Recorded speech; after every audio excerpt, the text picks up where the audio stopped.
What's up, everybody? Welcome. We are back from our. We took our holiday break early. Yep. I had a lot of travel, had to visit the folks and a couple other things, so we took our holiday break early. But welcome everybody who's watching live on YouTube. Of course, we do every single episode of the show live, just in case you're checking it out after we're done recording. And please leave your questions in the comments below. We'll get to them on the breaks or at the end of the show. Today, it might just be me. I'm answering at the end as Scott's a little busy.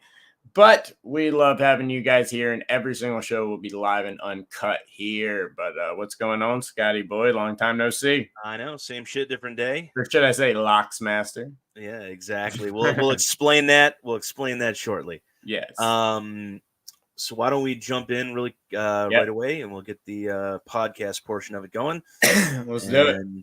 Then we'll do it. All right. Well, hold on 1 second. Got to wet the whistle here. Yeah.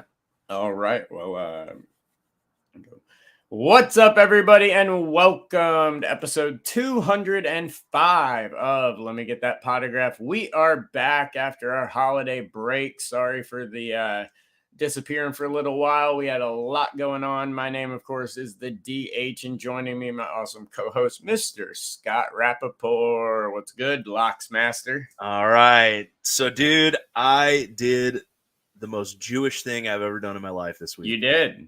I did. You absolutely did. I absolutely did. So my wife placed a grocery order and meant to order 3 fillets of salmon so we could cook them for dinner. And mistakenly bought 3 pounds of salmon. Well, so we cut off the fillets that we wanted, and then we had all of this leftover salmon. So I decided to do something that I've always wanted to do, and that is make my own lox. Yes, you did. And let me tell you, man, looked good. It was amazing. Yeah, I mean, I'm not a huge Locks fan, but it looked good. Oh yeah, it was some of the best Locks I've ever had. And now I'm going to play around with the recipe a little bit. I'm going to tweak the cure time and things like that until I can find like that absolute perfect recipe and perfect formula for it. But I sent the pictures of it down to Brian Greff down at SGC the other day. He's a fellow member of the tribe and all that kind of stuff. But of course, he's like, "Holy crap, that looks delicious." So yeah, maybe you can start selling them.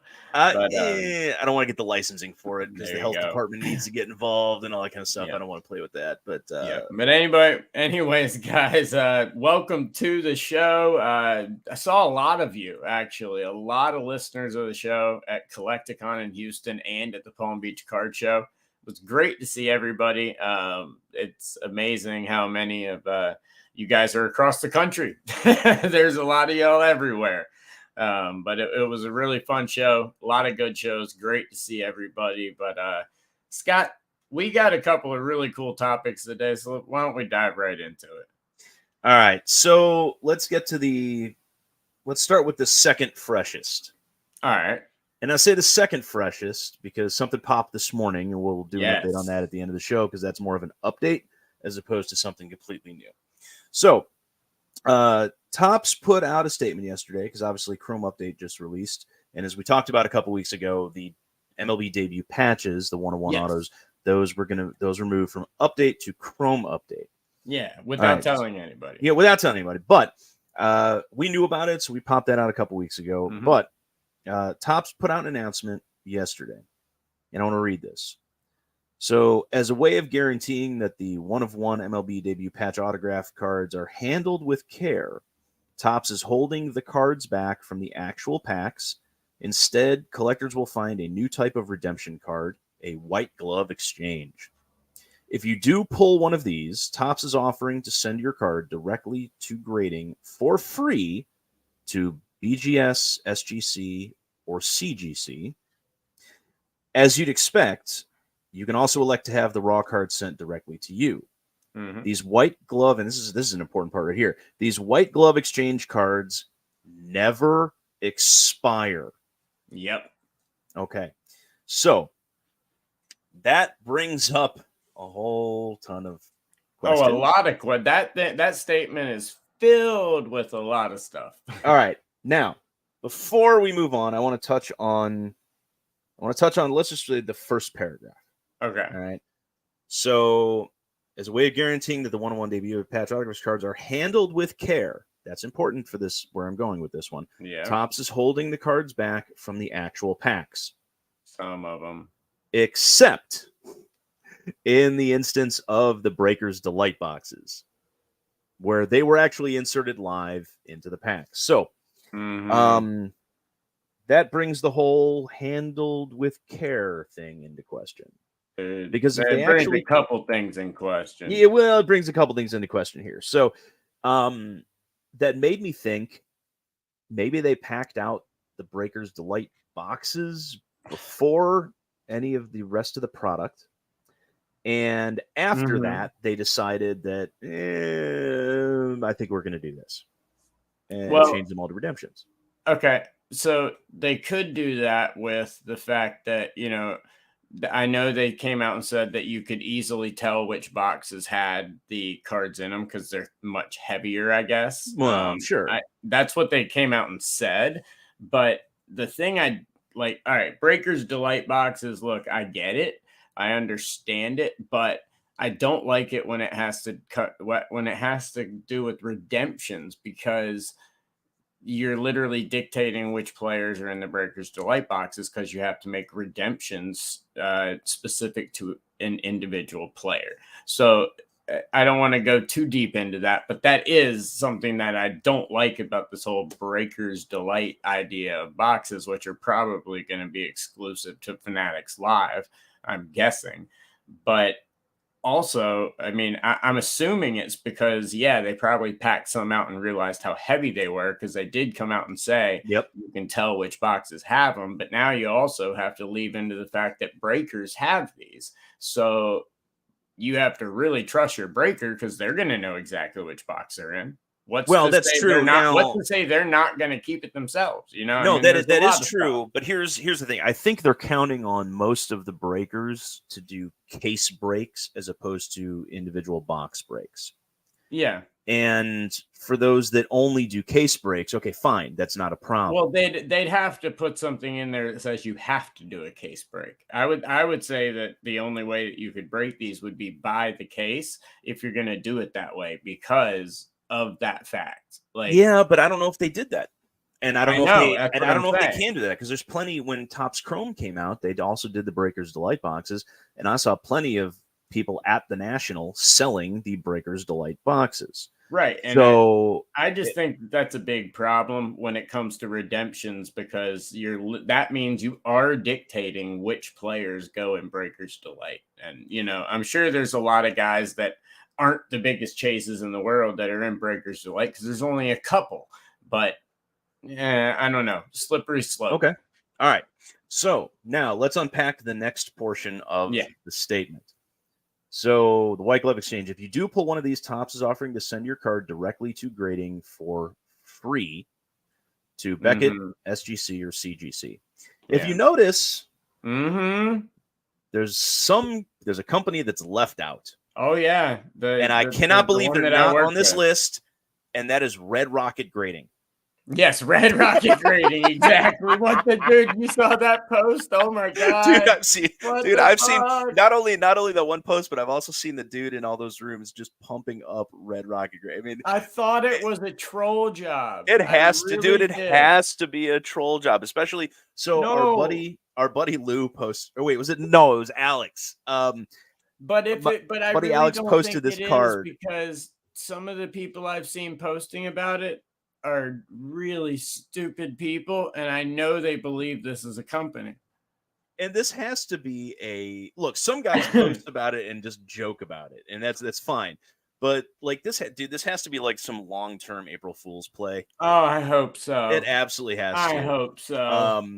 So here's the thing. So obviously the one that I was really referencing was left off the list was PSA. Of course. And the more I think about it, we know why CGC is listed, because same guy that owns Fanatics also owns a portion of CGC's parent. Well, I know why PSA is not on there. Well, I know why PSA is not on there too, and I'm getting to that, dude. Let me just go through the list. We know why SGC is on the list because they have a partnership with Topps for several other products, so it makes sense to include them in this too.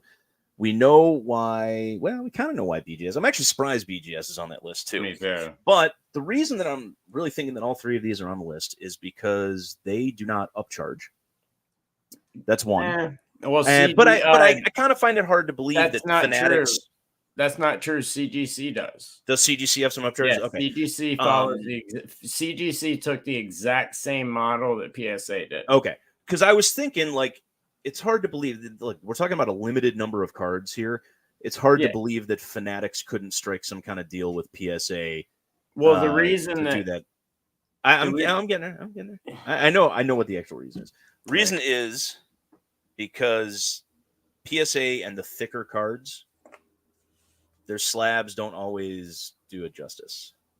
Well, kind of sucks. That's an aesthetic reason, but the real reason is that PSA and Fanatics, and I don't know if a lot of people don't know this, but Michael Rubin, Nat Turner, PSA, and Fanatics do not have a good relationship. And they were offered a chance to do this, but it was a absurdly low offer compared to what they gave other companies, and was kind of an insult and one of those things where it's kind of like a slap in the face type of deal. I asked people that I know, and they do not have a good relationship with each other, and that's why it didn't come to fruition. It's as simple as that. They took every other grading company and did it. Now, I think the reason that BGS was included was because, like you said, they're thick cards. And a lot of times with thick cards, I think the people that are there know that a lot of collectors like subgrades. And they like the subgrades. They like the internal sleeve, right, that Beckett puts in their slab, right. Like I send people, I work with a company that literally subs to PSA, and half the time when it comes to really thick cards and when it comes to RPAs, things like that, 9 times out of 10, I'm sending them over to BGS for the subgrades, unless I think the card's absolutely perfect, like that every single time, because of the subgrades. I think it means a lot more when it comes to those cards. And so I can see why those companies are there. And like you said, I can see SGC and CGC because they already have a really good relationship with them. But yeah, the omission of PSA is interesting, and I'm interested to see how many of those cards end up being graded by PSA.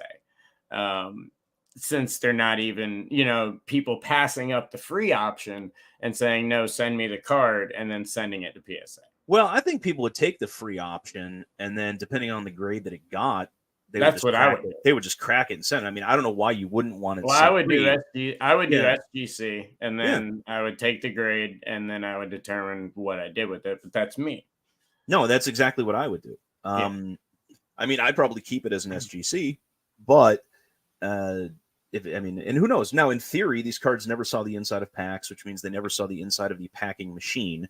And then, so, in theory, they should all be higher quality. Right. And in all honesty, being one of ones and being the cards that they are, especially of the big players, does it really matter what company grades it as long as it's encased? No, and that's true. And does it really matter what the grade is? No. Because again, one of one, as long as it's like an 8 or higher, then even at a 6, you saw the what was it, The Rock or was Stone Cold or Undertaker, one of those cards sell for like over $1 million in Prism Black at like a 6 or a 7.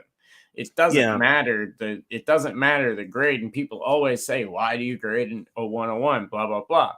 For that reason, to protect it. Like to encase it, to make sure it doesn't go anywhere. Just like this one. Now, granted, this one got 10 out of 10, but it's never going anywhere. It's safe. Right. Now, this brings up another question, though, too. If it does get graded and the card comes back below an 8, will Topps remake the card? Well, because that's the thing. If it gets, if it's less than an 8, that's in there, you can send it back to Topps for a replacement. Not just these cards, but anything really. Yeah, well, you would hope, especially since they're the ones that are sending it to them. Like you said, these are literally cards outside of the breaker boxes. These are cards that aren't seeing a pack out process. Like Right. they're literally not getting packed out. And so you have a million chances to make a perfect top, a perfect finish, put the card together perfect. If you don't, you can just make it over again, and take the patch out. So you have every opportunity to make these cards absolutely perfect. You would imagine if Yeah. any thick card's going to get a 10 or something like that, or a very high grade, it's going to be these. And if they didn't, you would imagine they'd fix it. Now, they've also extended the free grading offer with those 3 companies to the ones that have been pulled live out of the Breakers light boxes. Yes. But I'm curious if you have to send it to Topps first, or if you can just send it directly to those companies. I'm sure that since they are all tied in with Fanatics Live and all of that, I have a feeling that they've already got deals in place with these breakers to just send it. They work so closely with Fanatics Live breakers and things like that. You know what I mean? Like it's not. But it's just their own also product the type of card, because again, they're all 1-on-1. So the breaking, the grading companies know that, hey, when one of these comes in and it's live and it comes from somebody else other than Topps, we're gonna let Topps know and we're gonna send them the bill. Yeah. So that kind of, I think it's an easy thing to do. So hopefully they'll just let these guys send it direct. No, absolutely. So, but it's an interesting thing. And now the last part, and again, because we're doing some unpacking here. The white glove exchange cards never expire. Yeah, I love that. That Well, is absolutely beautiful. So that's great. I love it. I think it's a great idea.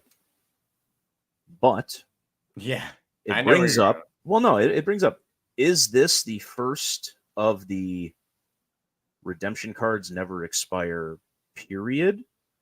Or is this only something that's going to be done with certain high-end redemptions? I think it's going to be high-end redemptions. So, like, let's say I'll use as an example when Bowman Draft comes out. Yeah. Certain superfractor autos that, there's like 4 of. that end up as redemptions. Oh, that took me about 3 seconds to process. Will like those be white glove redemptions, but the base card autos of those players not be white glove redemptions and have an expiration date on it? Or will they not be white glove but not have an expiration date on it, and you're still laughing that it took you so long to grab that one? Yeah. So I'm curious, is this the beginning of the redemptions never expire from Topps? I think when it comes to stuff like when they get the football license and it's Brady, when it's athletes that they have a really close relationship with, when it's cards like this that they have a deal with Major League Baseball, obviously, to get these patches and put them on the jersey. When it comes to cards like that, which they they were able to get them and put them on the jerseys because Fanatics makes the jerseys. I know. That's my point. That's the reasoning for it. That's my point. So when they're able to do all of this and they know, okay, even in 20 years, even if we don't own Topps, we're still going to have these. Like they're ours. You know what I mean? And so I think stuff like that, stuff like the maybe Brady game use stuff, if they do that, or Brady stuff and all, or LeBron stuff, which we'll get to in a little bit. I think when it's athletes like that, they know they're going to have them. And yeah, I think it's for high end stuff. Now, I get that. I get that for the white glove wide receiver that they can't get to sign before he comes out, who's like a 5th round pick, or my boy Keaton Mitchell, for the Ravens or something. No, I don't think they're going to be lifetime redemptions.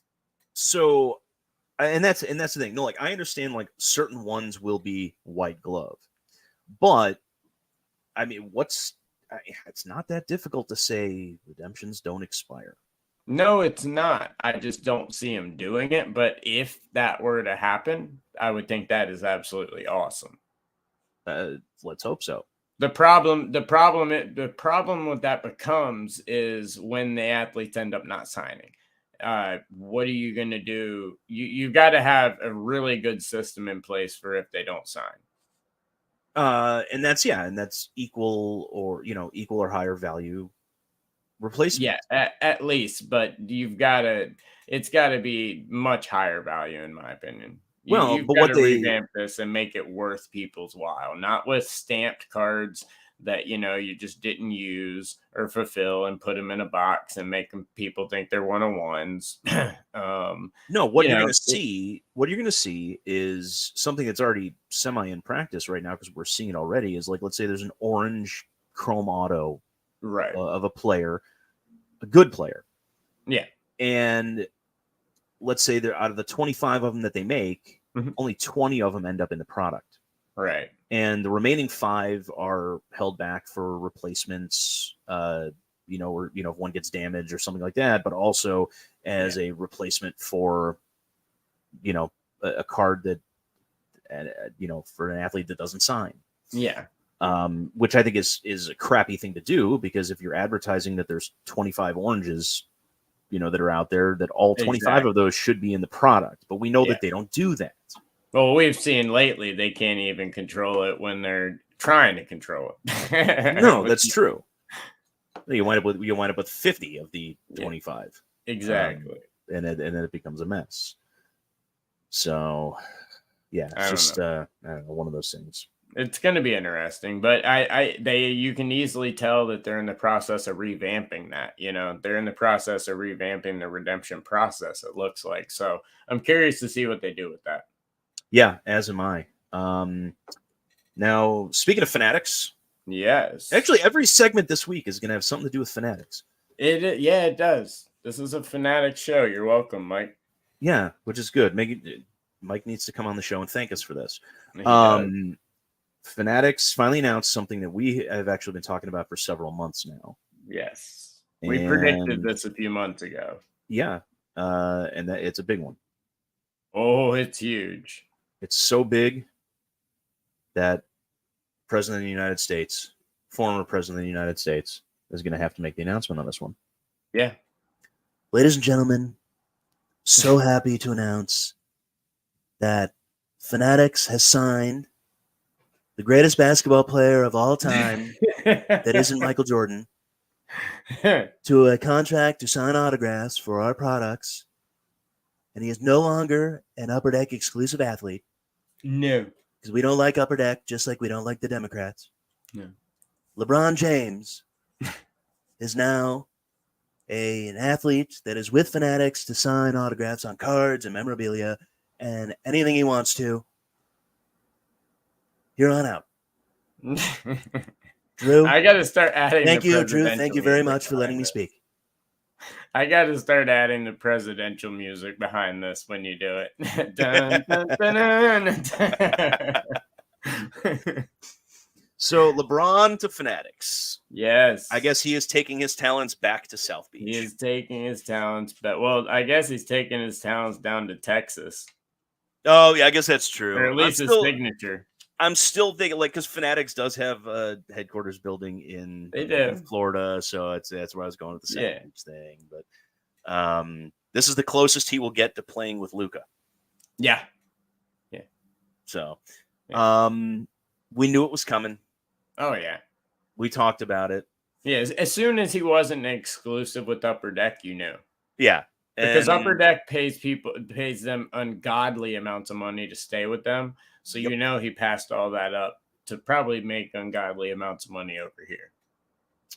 I think he wants a dual auto card with his son. Of course he does. And the only way to make that happen, especially with the NBA license transferring at some point in the next couple of years to Fanatics, the only way to make that happen is to leave Upper Deck as an exclusive athlete.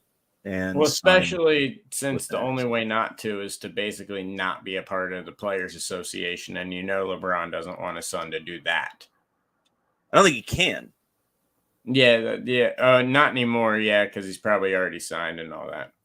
No, Bronny should know. He's a college athlete. I'm assuming he's set to do that. No, but I don't think you can opt out of the Players Association and play in the NBA.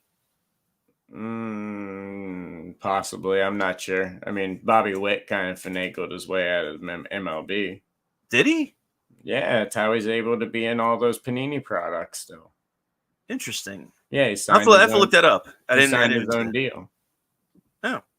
Yeah. Well, he might still be a member of the Players Association, just outside the Players Association. Possibly. So regardless. Yeah. They've already announced his first auto is going to be in Bowman U Chrome. Okay. So when that comes out, they do have a dual auto superfractor. They've already shown you a mock-up of. Looks like he's wearing his St. Vincent stuff, so they can do kind of a college high school thing. Trying to figure out how they put him in a Bowman Chrome University product when LeBron never went to a university. Well, they put Wemby. No, I know. No, that's just me throwing shade. Yeah, I know you hate LeBron, so I hate LeBron. Yeah, but this is actually huge, and we kind of touched on it when we talked about this because the LeBron market, I'm really curious to see what happens, and I'm going to make a prediction here on the show right now. Okay. His rookies, the Topps Chromes, the refractors, all that stuff from back in the day, and especially his like first year prisms and things like that I think those are going to drop drastically now for one reason. Until this announcement was made official, everybody was assuming, the people that were buying the high-end stuff, the black Topps Chrome refractors, all that, they were assuming that when he retired, licensed cards were gone.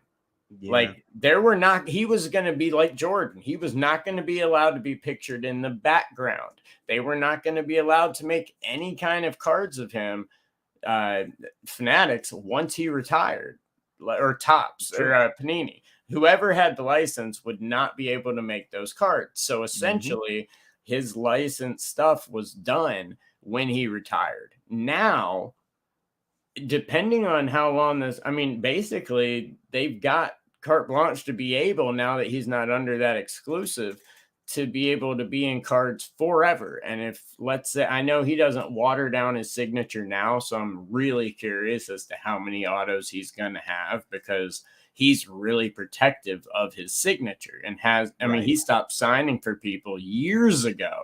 It's almost impossible to get his autograph outside of pulling one in Upper Deck right now. So I'm curious to see how many he signs. So not only are more autographs going to be on the market, but also now, once he's done playing, those cards can still be made. So what happens to those cards that people thought, okay, these are going to be iconic because he's going to have that limited run? Now, granted, he had a huge career, so it's a lot of cards, but cards were holding a lot of value, I think, because they thought when he was retiring, they were done. I don't think they're gonna have an effect on the rookie card market. Maybe not the rookie card. Yeah, and frankly, I don't think certain iconic cards, even after his rookie year, are going to have an effect either. His gold prism from the first year that they made Prism. Sure, no, stuff like that I think will be fine, but I think a lot of other stuff. Right, any of the one-on-ones and things like that is fine. But what I really find interesting with this, and I've got a feeling that you're going to start seeing this, is I think you're going to see Topps and Fanatics buying up a bunch of Topps Chrome, Bowman Chrome rookies, and having LeBron sign them. Oh yes, and doing a retro buyback, do a special stamp on them as a buyback auto or something like that. Yeah, and have those randomly inserted in, let's say, the first Topps Chrome basketball product that comes out. Oh, that's gonna that's 1,000% gonna happen. Yeah, that's the stuff that I see happening with it. Yeah, but I don't see him doing it with any of the Panini products unless they can buy back unless they can buy the licensing for certain products from Panini, or just buy Panini. But I actually don't see it hurting the value. I do see the value on his post playing career cards, that the stuff that's produced after he retires. Is going to be lower than obviously the stuff that absolutely is older. It's going to turn into random veteran stuff. Yeah, it's going to be like pulling a Larry Bird Prism, color now. Bill Russell, something like I mean, that's what it's going to hit. Yeah. Right, but I don't think it's going to affect the value of anything that's already out. No. I just hope, for the hobby's sake that, like I was mentioning before, the autographs don't get saturated. He's been it blows my mind that he signed this contract because there's no player that signs for Topps at all. Well, maybe Tim Duncan or Dirk Nowitzki that never signs at all. Well, Tim's with Panini. Tim's with Panini, right? Dirk, for example, he never really signs. He's protective as well. LeBron literally stopped signing years ago for people. It's, like I said, damn near impossible to get his auto. I'm curious to see if he's decided to say, screw it, I want to be in all these products with my son and all this other stuff, and they're really going to milk it, because why would you not? Or is he going to remain protective with that signature? Well, I think it depends on the amount of money the Fanatics threw at him.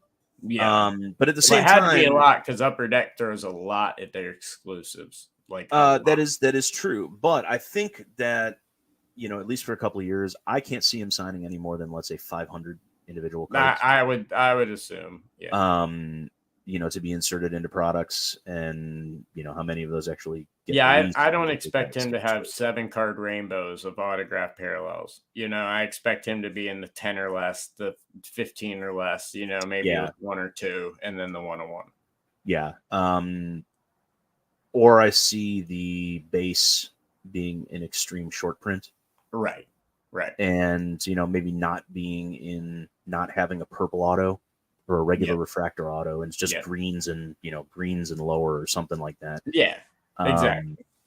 And it's who knows? And they may change up the number. I hope so, because otherwise you're going to devalue the hell out of the exquisites and all that other stuff. You know what I mean? And that's what I don't want to see happen. Well, I don't think you're going to devalue the exquisites. I don't think you're going to devalue any of the stuff that he signed for Upper Deck. I don't think. Yeah. Well, let me rephrase that. Anything that he signed that is NBA licensed for Upper Deck, it's not going to devalue. I think it may hurt the stuff that is the Goodwin Champions, post NBA license. Oh, it stuff. Will. It will. I mean, it'll hurt those. It will. Except in the case where it's on card versus sticker. But I don't remember ever seeing LeBron doing a sticker auto.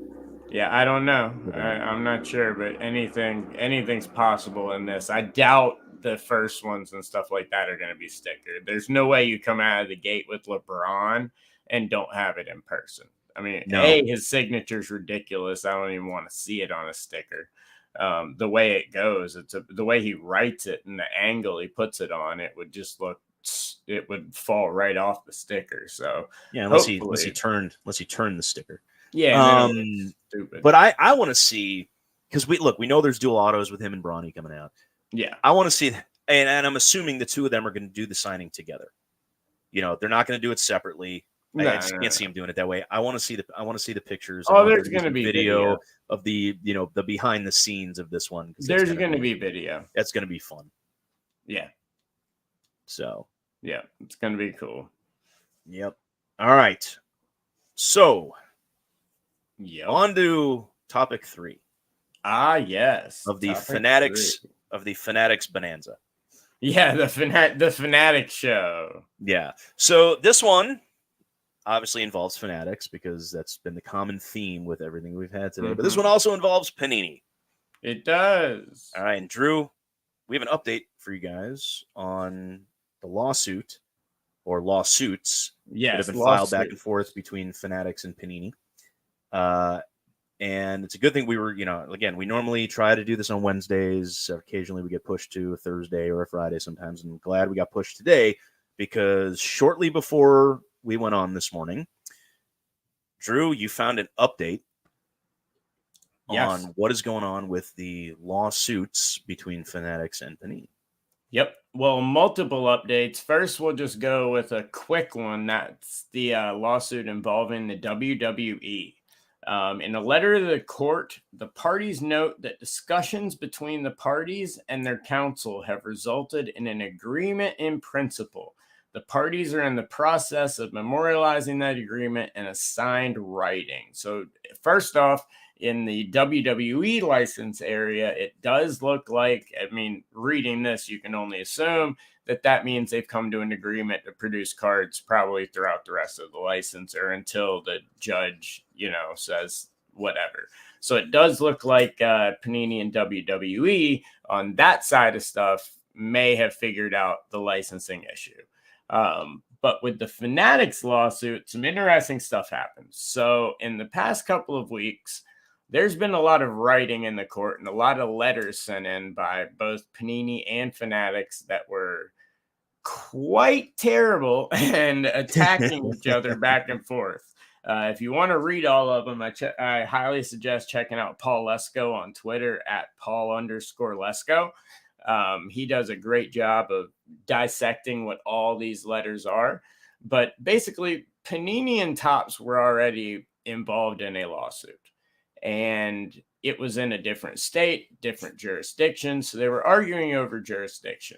Well, after sending all these letters to their respective judges, it seems that one judge got quite pissed off. Now, so in one jurisdiction, Panini was the plaintiff and Fanatics was the defendant. Yes. And in the other jurisdiction, Fanatics was the plaintiff and Panini was the defendant.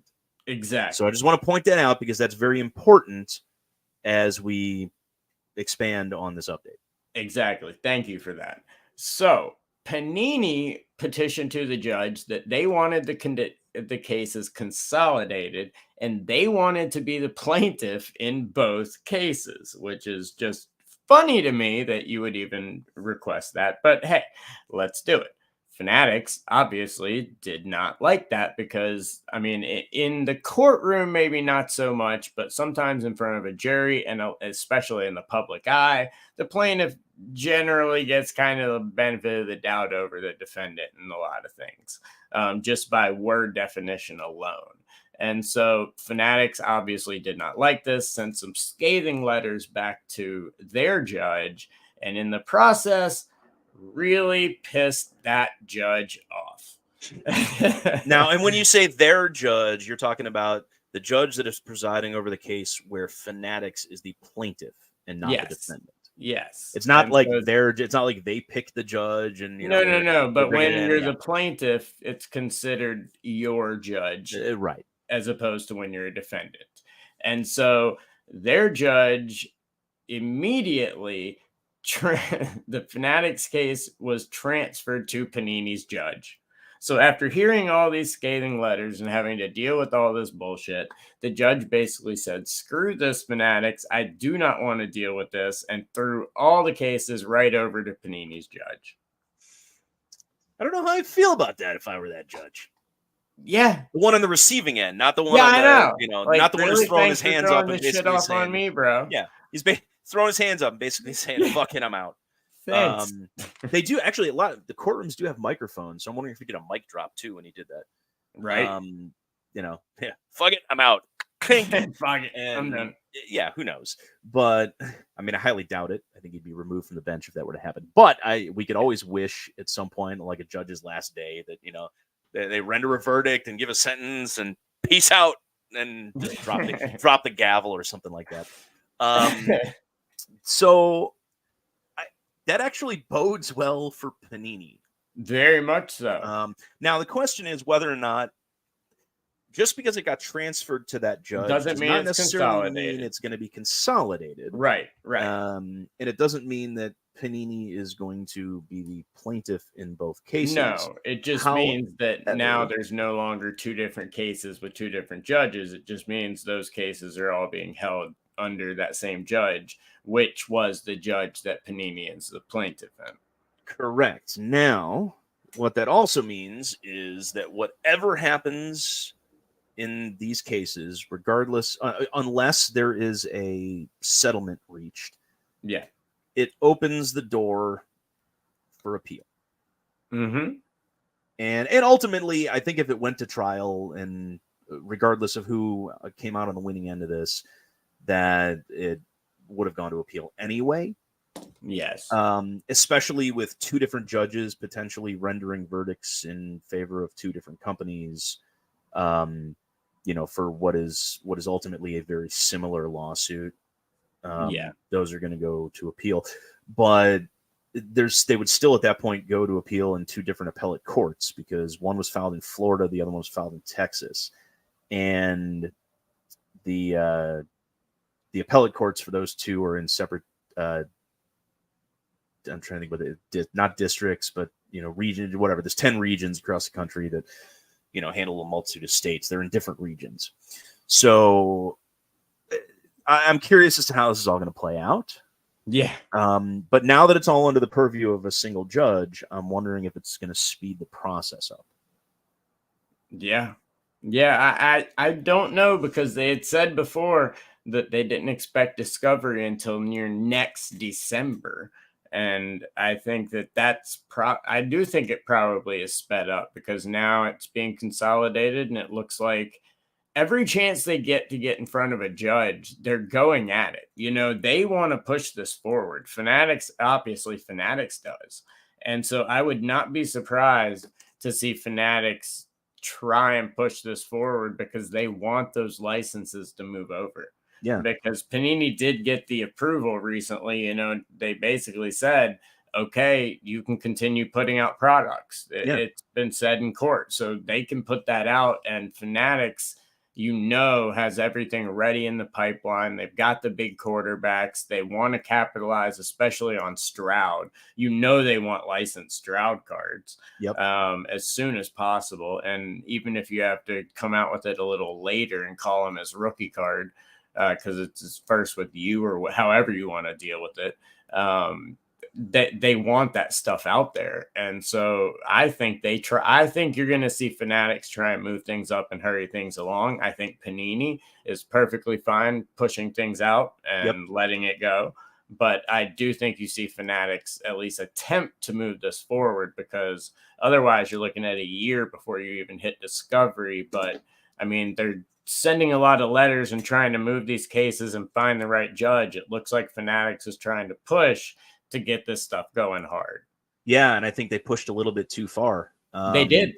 They absolutely did. They pissed off a judge that may have been, and I'm not saying he would have been friendly to Fanatics, but may have been a little bit more friendly to Fanatics. Mm-hmm. So we'll see what happens to it. But I agree. It's in Panini's interest to drag this out as long as humanly possible. And absolutely. by the time their license expires, if this is still in court, I could see the case getting tossed, just because it becomes moot at that point.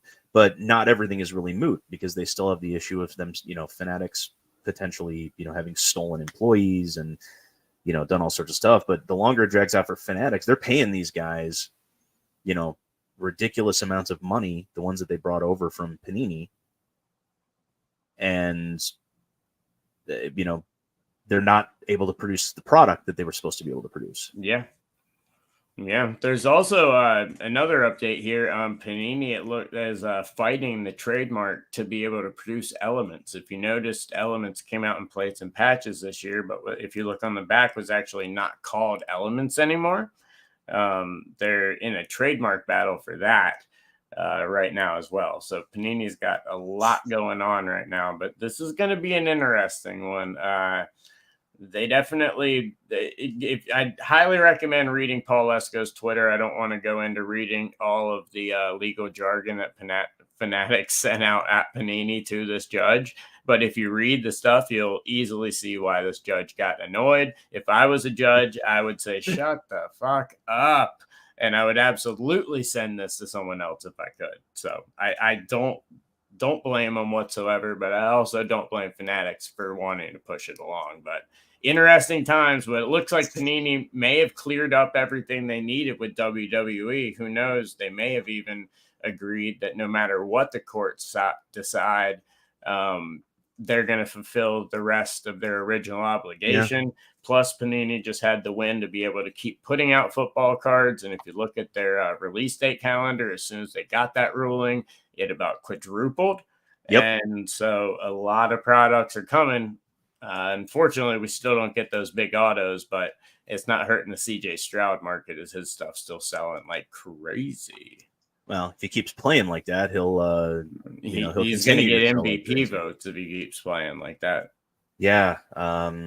Be interesting to see. Speaking of MVPs, I'm really excited tonight. We get to finally get the confirmation of Ohtani and Acuna being announced. So we can start spending those Topps cards. I know, exactly. And speaking of that, I got a big show coming up this weekend, the Chicago Sports Spectacular. Yes. Friday night, Saturday, and Sunday, all day. If you are in the area, stop by table 181, say hi. And that's that. There you go. Yeah, definitely go say what's up to Scott. But guys, that is going to wrap up episode 205 of Let Me Get That Potograph. It is so great to be back. Thank you guys for putting up with the holiday break. We took it early so we can give you guys all the holiday specials and all that great stuff. But I do want to thank our awesome sponsors, Stand Up Displays, Game Time Cards, Treasure Hunter Sport Cards, Show Your Slabs, Slab Strong, Denver Card Shows, and Zion Cases, which Clint will be on the show next week from Zion Cases to talk about their awesome new Mag Pros. If you're online, you can see the brawny super short print case hit that I hit yesterday in a beautiful Mag Pro. Guys, these things are absolutely insane. They're so beautiful. You've heard us talk a lot about them, but Clint's going to join us here soon to talk a lot more about them. And also check our socials this afternoon when you hear this episode is we're going to have a discount code for you guys for all Zion products. We're going to have a great discount for you guys to be able to get some of their amazing cases. They've got a lot of new stuff coming out as well. And of course, Denver Card Shows has All Cards Weekend coming up December 1st through 3rd. Tables still available. Tickets on sale soon. Champ Bailey's going to be there. A lot of awesome stuff going on there. And of course, I'll be on Hobby Hotline coming up soon every single Saturday. You can check it out. And my articles over on Hobby News Daily. Make sure to check out the site, plus some amazing other writers. But Scott, man, it's great to be back. Yep, absolutely. Hey, something I forgot. Since you brought up our awesome sponsor, Zion Cases, I will have the Mag Pros at my booth. Boom! For sale, guys, this weekend in Chicago. Guys, Zion, this is one of the only places you can get them in person right now. Yep. Zion Cases will also have them at their booth as well, along with all of their other products. I'm glad Clint talked to you. I was on the phone with him last Thursday about some stuff. He's like, "Oh yeah, I'm looking at Drew across the room." He told me. Go talk to him about getting some time on the show so we can actually talk about the Mag Pros. He's like, "I'll do that." So yeah, that I'm excited to hear he's coming on next week. Yep. After a busy couple of weeks for everybody. Yes. But pop by table 181 again. Check out the Mag Pros. I'll have them starting tomorrow, and all weekend. Clint will keep me supplied as long as we don't sell out the entire inventory. There you go. Well, thank you guys so much for tuning in. Make sure to always tune in live on YouTube when we record the show to check out some bonus footage as well. But until next week, you guys know the deal. Keep ripping those packs, pulling those hits. We'll talk to you then. Peace. All right. Thank you, everyone, for tuning in. We had a couple of people watching the show today. Thank you very much. Which is great. It kind of makes me wonder what y'all do for a living because, we're on like in the morning and it's like, these people not work. These people not a job. When I worked at Lowe's Corporate, I used to always watch YouTube. Like when I was just dicking around, like I'd have my headset on, but it only had one earpiece, so the other ear would have like the Bluetooth, and I would just link it to my phone, and I would watch my phone, just watch YouTube, yada yada yada. It was awesome. There you go. So, but yes, if you guys thank you guys for watching live. Once again, we always do this live, and feel free to drop some questions or anything. I do want to address Christopher's comment in a minute. As you know, we'll always address it on breaks in the middle, which we didn't do today since it's a little shorter show, and then always at the end. But I did see, he said he saw pictures of the Rock stick for his Leaf cards. No, that's a disappointment. That was one thing, we'll have to talk about this next week, but that was one thing we didn't get to today was announcement came out last night that Leaf had sold. And I completely forgot about that when we were discussing the topics to talk about this morning. So we will get to that next week. But that's something that could we definitely will. Plus a couple of other things that I forgot about that are probably still going to be very fresh in people's minds anyway. Yes. Yeah. So, yeah, it's going to be an interesting time in the hobby coming up the next couple of weeks. It is. And I think you're going to see a lot. There's a lot of movement with Fanatics and Panini right now. And I was not expecting movement for about 6 months. And so I think there's a lot of stuff that you're going to see in the future. And I highly recommend everybody go read those letters on Paul Esco's Twitter. He highlights everything you really need to know, at least if you want to read the shots that the companies took at each other. It's quite an interesting thread. It's just not so entertaining for me to read it to you. Oh yeah. It's a good bathroom read though. Yes, absolutely. Taking a shit, read it. Why not? Yep, exactly. All right. And on that note, yep. We're going to take off. We'll see everybody next week. Yes, thank you guys so much. Please subscribe to the page, hit that bell, all that awesome stuff. And remember, every single episode that we do record live. We'll answer all of your questions. If there's topics that we don't address, please let us know. And make sure to check out those socials for awesome discount codes on Mag Pros and all the other Zion case products. We'll be putting that up on our socials here in about an hour or so. But thank you guys so much for tuning in. We'll be back next week. See you guys later. Peace.